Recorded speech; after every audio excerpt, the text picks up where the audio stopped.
Hello guys, welcome. So, energy check-in tayo ngayon kung kaninong energy itong mababasa natin. So, be open-minded. Hindi halos lahat makaresonate. Thank you nga po pala sa mga nagsusubscribe, sa mga bumabalik. Maraming salamat. So, start na tayo. So, hindi halos lahat ha makaka-resonate.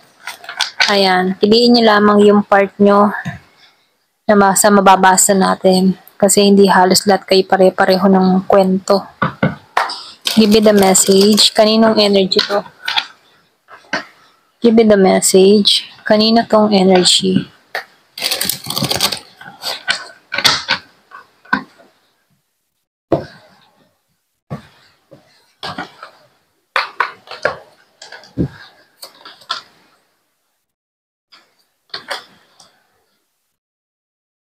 Wow. So, na-feel ko dito merong malaking pagbabago.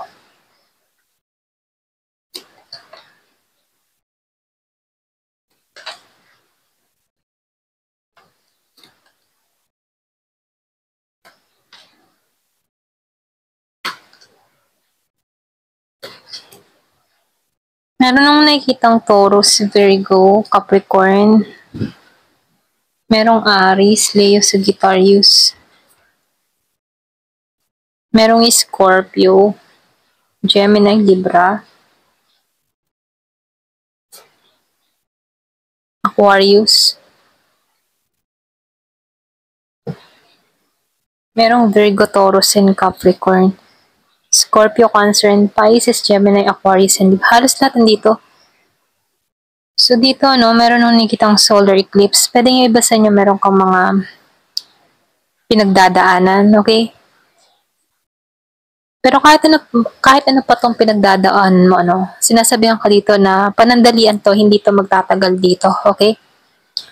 So, nasa sa'yo yun, pagpapasya dito kung hahayaan mo yung sarili mo na ma-stuck.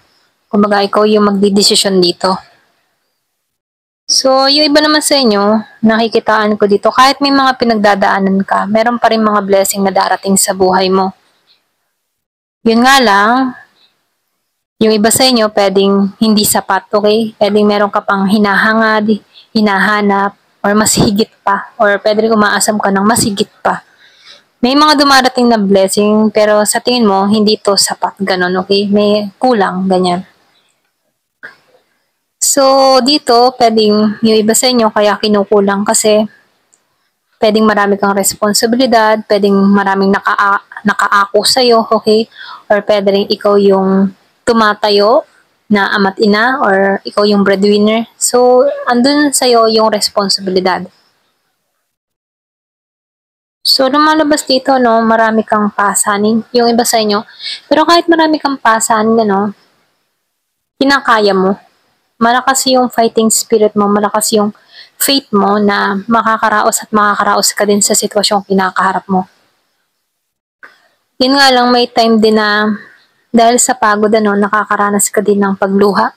Pwedeng may time na, lalo na pag sa pahinga mo, nag-iisa ka, hindi maiwasan na nakakaramdam ka ng kalungkutan, okay? Lalo na sa panahong wala kang makakadamay, okay? Kasi nakaako sa'yo lahat ng responsibilidad, mabigat para sa'yo ang lahat, ganon. Excuse me. Pero ganun pa man na sinasabihan ka dito, merong tulong na mangyayari or ipagkakalob sa'yo. Yung iba sa inyo, merong papasok sa buhay mo, okay? Yung man tipo na, yung panahon na pwedeng papasok to sa buhay mo na unexpected, hindi mo inaasahan, biglaan, ganon. Malakas yung Taurus, meron ding Aries, Leo, Sagittarius. Pwedeng siya yung makakatulong sa sitwasyon mo, pwedeng isang tao na magbibigay ng payo sa'yo, or pwede rin isang tao na magbibigay ng extra na trabaho, or pwede rin pagkakakitaan, oportunidad, ganon. So, nakikitaan ko dito, yung iba naman sa inyo, pwedeng bagong pag-ibig na susuportahan ka, okay? Siya yung tipo ng tao na, kung ikaw, marami kang pasanin, marami kang responsibilidad, siya yung tipo ng tao na magaan, okay? Wala siyang responsibilidad, pwedeng sarili lang niya yung kanyang inuuna, ganun. So, nafe-feel ko dito, siya yung tipo ng tao na lumaki na maalwan ng buhay, maayos, or pwede rin sabihin na hindi nakaranas ng hirap tulad nung sa'yo. Kasi yung iba sa inyo, pwedeng breadwinner ka, nasa iyo ang responsibilidad, itong tao na to, kaibahan mo. Kumbaga, nakikitaan ko dito pwedeng may kaya sa buhay or pwedeng sabihin na lumaki na mayaman, ganyan, or pwede rin meron talaga sa buhay, okay? Kabaliktaran ng sitwasyon ng taong ito, ganon. So, may darating dito sa kabuhay niya na makakatulong sa sistema niya. So, dito lumalabas din, yung iba sa inyo, meron kang pagtitiis eh. Alam mo yung tipong ganon. May time na gusto mo nang matapos na ang lahat, ganon. Or pwede rin may time na gusto mo nang talikuran tong responsibilidad. Pero hindi mo magawa dahil sa pagmamahal mo sa mga taong ito. Ganon, okay? May time na gusto mo nang piliin yung sarili mo, kaya lang hindi mo magawa. Kaya may pagluha ka na lamang dito, okay? May pagtitiis. So, sa kabilang banda, no, sinasabihan ka dito, huwag ka mag-alala kasi after ng pagod, hirap na nararanasan mo sa isang sitwasyon na to, meron ditong papasok na bagong simula na kung saan magbibigay sa'yo ng pag-asa, okay? Pwedeng bagong magmamahal, pwedeng bagong oportunidad, pwedeng bagong trabaho, pwedeng pagta-travel, okay? So, meron ditong papasok, bagong simula, bagong yugto. Ayan. So, lumalabas din dito, no? Yung iba sa inyo, meron kang nakarelasyon dito na naglihim, okay? Andun yung andun yung lungkot. Pwedeng iba sa inyo nasa LDR situation. Malayo kayo sa isa't isa. Meron nung nakikitang kumagitna. Yung iba sa inyo merong koneksyon na malayo sa isa't isa LDR. Pero meron ditong pilit na gustong manira, okay? Merong lihim or pwedeng meron nakakibat na lihim sa connection na to. Malakas yung Scorpio, okay? Meron akong nakitang pagsisinungalin, merong naglihim, ganyan. So, nakikitaan ko rin dito, no, kahit may ganun siyang experience, nakikitaan ko dito na magiging balance ang lahat, magiging maayos ang lahat. Kasi, ginagabayan siya dito na huwag magpatianod sa mga masasakit na emotion, okay? Sa mga malulungkot na pinagdaanan. Tinutulungan siya ng gabay niya dito na matutunan niya yung kung paano i-handle yung kanyang mga nararamdaman. Okay? So, meron ditong last quarter moon, okay, na kung saan tumatakbo yung oras pero makikita mo pa rin dito yung tamang oras para sa'yo. Kumaga, ngayon, tumatakbo yung oras. So, nafe-feel ko dito, merong matatapos, merong ending na mangyayari, at merong bagong simula na kung saan mababalansi ang lahat, okay? Kumaga, pumapabor din sa'yo dito yung time, okay? Pwedeng meron ditong right timing or pwede rin sinasabihan ka dito na magtiwala ka sa process, magtiwala ka sa divine, okay? So, dito, tinuturuan ka dito manalig, manampalataya, at umasa na merong pagbabago na mangyayari sa'yo kahit ramdam mo yung hirap na nararanasan mo sa panahon ngayon, okay?